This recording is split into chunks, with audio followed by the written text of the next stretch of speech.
অভিষেকটা দীর্ঘ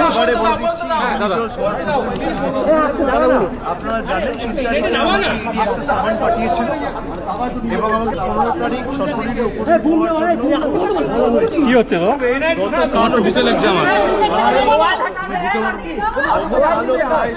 জিজ্ঞাসাবাদ করেছেন এবং বিগত দিনে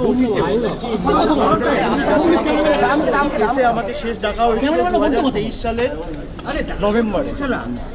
আমি তখনও এসেছিলাম, তার আগে সেপ্টেম্বরে ডাকা হয়েছিল, আমি তখনও এসেছিলাম। আমাকে দিল্লিতে দুবার ডাকা হয়েছে, আমি গেছি, আমি সিবিআইয়ের অফিসে গেছি, সব মিলিয়ে প্রায় 10-12 বার কেন্দ্রীয় তদন্তকারী সংস্থাদের সামনে উপস্থিত হয়েছে। আমার সামর্থ্য অনুযায়ী যতটুকু সাহায্য সহযোগিতা করা, যেগুলো তাদের জ্ঞাতার্থে আনার প্রয়োজন, যে প্রশ্নগুলো আমাকে করেছে আমি এবং তারা তাদের কাজ করছেন। রাজনৈতিক প্রেসার আছে না আছে আমি সেটা যাব না, তার কারণ বিজেপি নিয়ে যত কম বলা যায় তত ভালো। একদিকে দল ভাঙানির খেলা, আর একদিকে বিরোধী শক্তি যারা লড়াই করছে মাথা নত না করে তাদেরকে কি করে দমানো যায়, তাদের ধমকানো যায়, চমকানো যায়, তাদের ভেঙে গুড়িয়ে দেওয়া যায়, কার্যত বিরোধী শূন্য করে দেওয়া যায় পশ্চিমবঙ্গকে, সেই চেষ্টাই গত 1 মাস ধরে করা হয়েছে।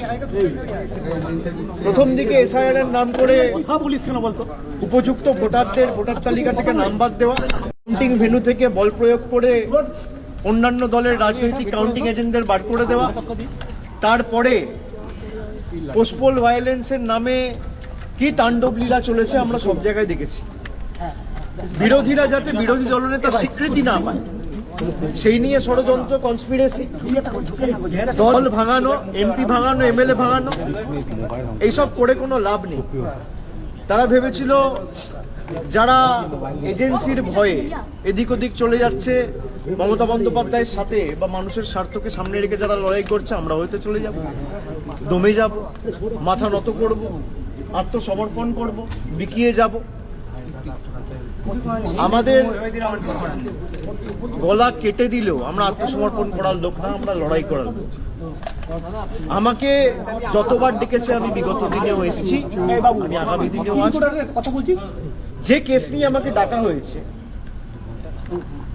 এই যে মামলা কেস 4 বছর আগে ইসিআইআর রেজিস্টার হয়েছে, সিবিআই এনকোয়ারি শুরু করেছে জুন মাসে 2022 সালে।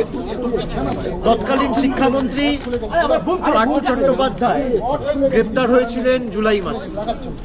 যারা যারা গ্রেপ্তার হয়েছিলেন কেউ আজ পর্যন্ত এখন আর কোনো সুরাহা হয়নি। যাদের চাকরি পাওয়ার কথা ছিল, আমরা সকলে চেয়েছিলাম প্রক্রিয়া যত তাড়াতাড়ি সম্ভব হয়ে উপযুক্ত ব্যবস্থা নিয়ে মেধাযুক্তদের তালিকায় কোনোভাবে নাম তুলে যথাযোগ্যভাবে এই চাকরির প্রক্রিয়াটা একদম ট্রান্সপারেন্ট ভাবে করা হোক। আমি আমার মতো করে চেষ্টা করেছি। যখন যেখানে আমাকে যা প্রশ্ন করেছে আমি তার উত্তর দিয়েছি এবং আগামী দিনেও তারা যদি আমাকে ডাকে, আমার যদি কোনো পূর্ব নির্ধারিত কর্মসূচি না থাকে, আমি নিশ্চিতভাবে আগামীকালকে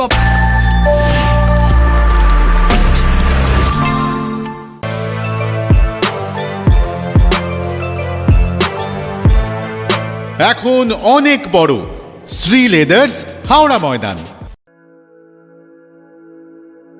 আপনি কি জটিল কিছু সমস্যায় ভুগছেন, সমাধান পেতে চান?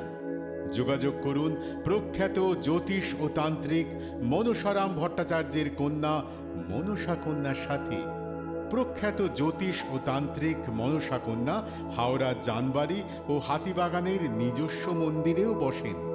যোগাযোগ 9830106967 আর 9239655323।